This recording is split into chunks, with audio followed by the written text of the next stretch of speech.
Araw na ng ulan, pero thanks God ngayong Sunday walang ulan. Kasi wala akong payong, guys. Kahit may payong, mababasa ka pa din. Babasa pa din yung mga paa natin. Kahit may payong, di ba? So, siguro mamaya, bibili ako ng payong. So, guys, bakit nga ba maraming illegal dito at maraming nagra-run away? So, yan yung pag-uusapan natin para dun sa mga interested na pumunta dito ha. Marami ditong illegal at madaming nagra-run away.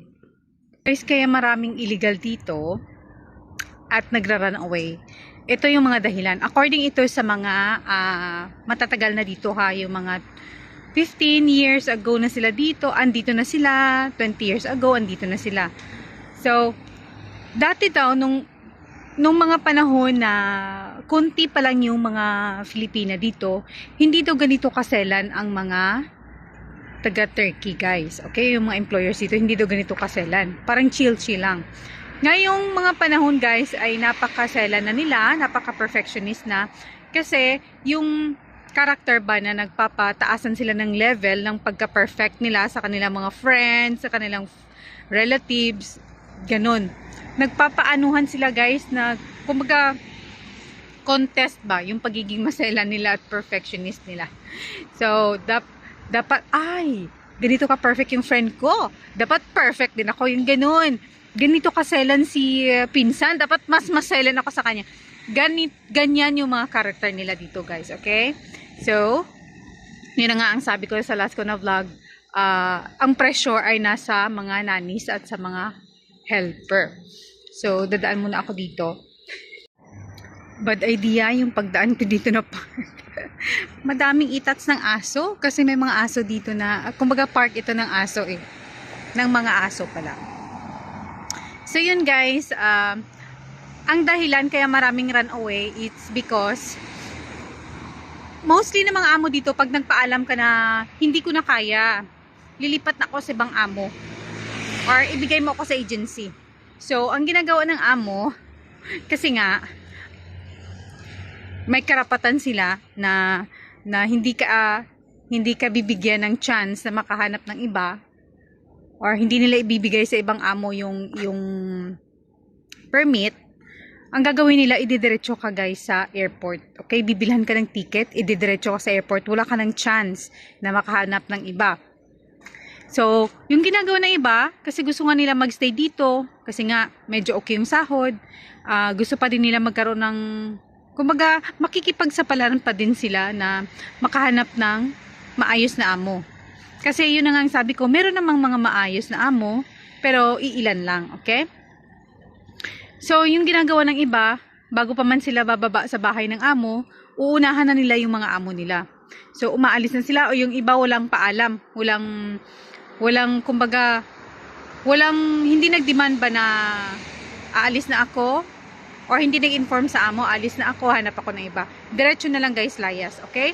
So, since ang mga amo dito ay may karapatan na hindi tayo i-transfer sa iba, kumbaga, i-cut nila yung visa mo, your working permit mo, hindi ka na mapaprocess ng second employer mo.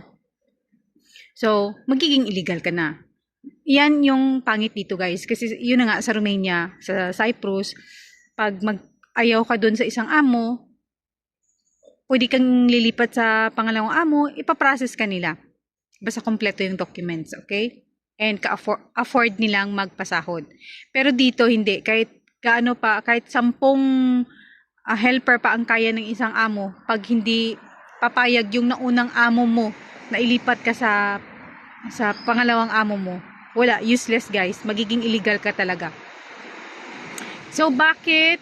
Yun na, nasagot na yung illegal, okay? Madaming illegal kasi pwede yung unang amo mo na nag-hire sa'yo galing Pilipinas, pwede siyang maghindi na ipasa ka dun sa pangalawang amo mo. So pag hindi siya pumayag, wala kang magagawa, illegal yung magiging labas mo. So kaya madaming illegal dito. Yung pangalawa na tanong is bakit maraming runaway? Ang sa runaway naman guys, kasi dito, ang unang-una ay attitude ng mga employer. And then, pangalawa na lang yung pagod. Meron ding kulang sa kain. Yung iba ay natutukso sa malaking offer. Pero guys, pag mabait yung amo, walang attitude yung amo, kahit pagod pa yung work sa bahay, basta mabait, hindi ka naman matutukso sa offer sa labas eh. Sa offer sa labas. Kasi yung offer na sa labas is nasa 1,100 USD pataas hanggang 1,500, ganun. Yung iba nga may 1,700 daw. Na yun, nasagot ko na yung mga katanungan ng mga nag-PPM sa akin, mga nagko-comment. Yun ang dahilan guys, bakit maraming illegal dito, bakit maraming nagra-run away, okay? So, yun, kayo na yung bahala kung gusto nyo pa din mag-apply dito, hindi ko ipipigilan. Kasi baka yung kapalaran naming mga minalas dito ay hindi nyo naman maging kapalaran, okay? So, give your best lang pag andito na kayo. Ibigay yung best, lakasan yung loob, okay? Dapat bato tayo dito. Kasi masakit sila magsalita dito guys. Kumbaga hindi ko ito naranasan dun sa mga naging work ko before. Okay? So, yun lang. Thank you so much for watching my video today. Magsisimba ako guys at magsisend ng money. So, sana bago ako makauwi dito, kasi alas 5 dapat nakauwi na ako, sana wag namang umulan. So, thank you so much!